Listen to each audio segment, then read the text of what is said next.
हे भोले बाबा पगली छोड़ गईली ससुराल की कैसे तोहरा दुआरा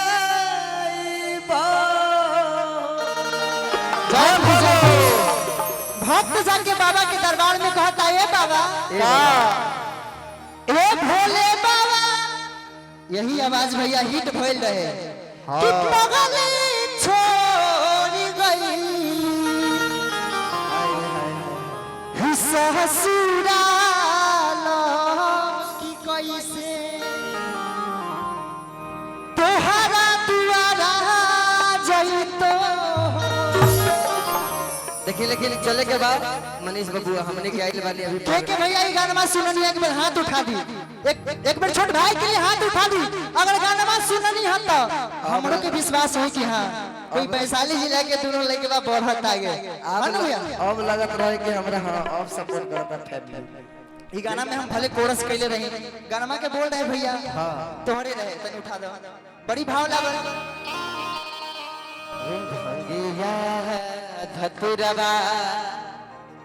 ए स्केल है एक भोले बाबा तोहरे चढ़इबो की भंगिया धतुरवा आ भोले बाबा तोहरा चढ़इबो अगर दो स्केल में गइबो तो दोनों भाई छितरा जाई कोई एक के स्केल पकड़ के चला ए भोले बाबा तोहरा चढ़इबो आज हो भोले बाबा पगली छोड़ गईली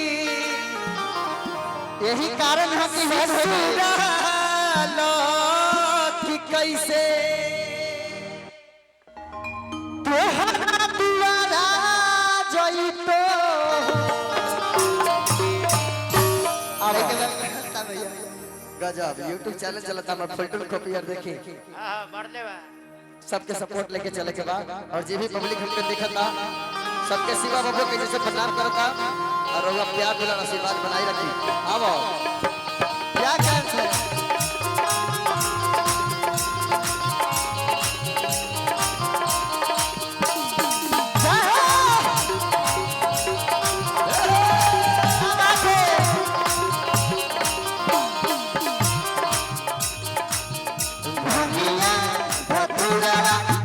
बाबा तोहरे चढ़इबो भोले बाबा तोहरे चढ़इबो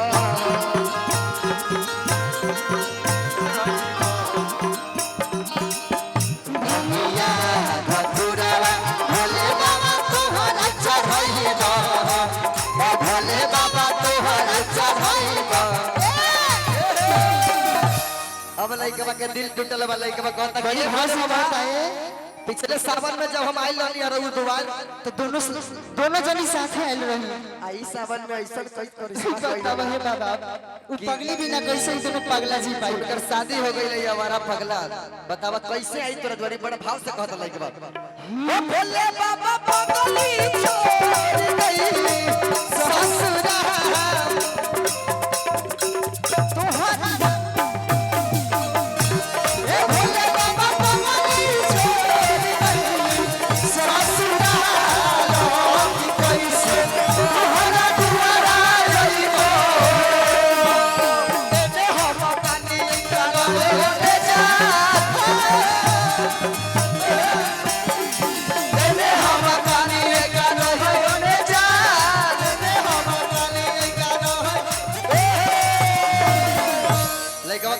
बाबा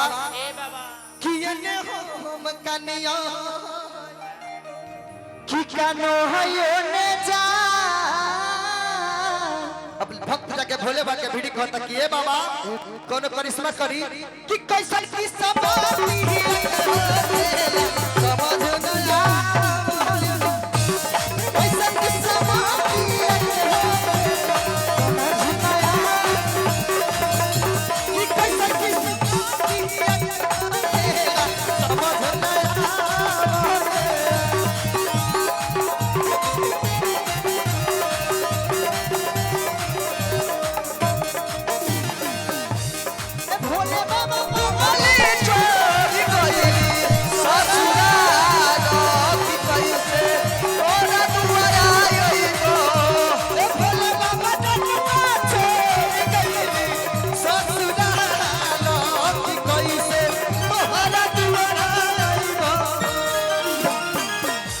कहता हिया तबारिया रे भोले बाबा बहुत सतावे हो बाबा बहुत सतावे हिया तबारिया रे भोले बाबा बहुत सतावे हो भोले बाबा बहुत सतावे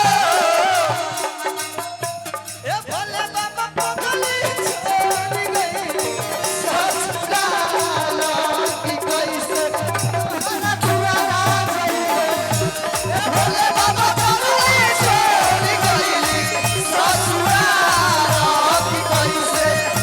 ना दुआरा जाइए ए भोले बाबा हमरो बनाई द समसान में बता हम बनाई द समसान में हमारो बनाई द समसान में बता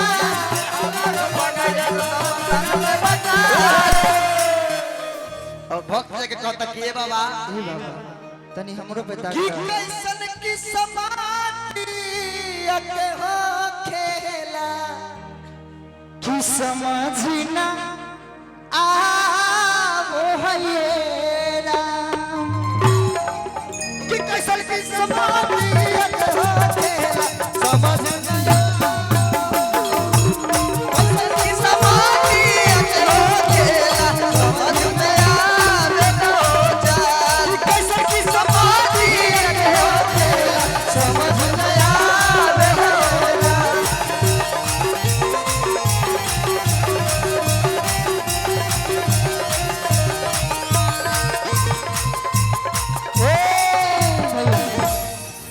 देखी कि कैसन किस्मतिया के खेला समझ न आवे राम। ई गाना पे 100 रुपया पुरस्कार आइल हमर दीपक भैया के ओर से और सिलौती के निवासी हमें दीपक भैया के लिए कहना है दीपक भैया कह दो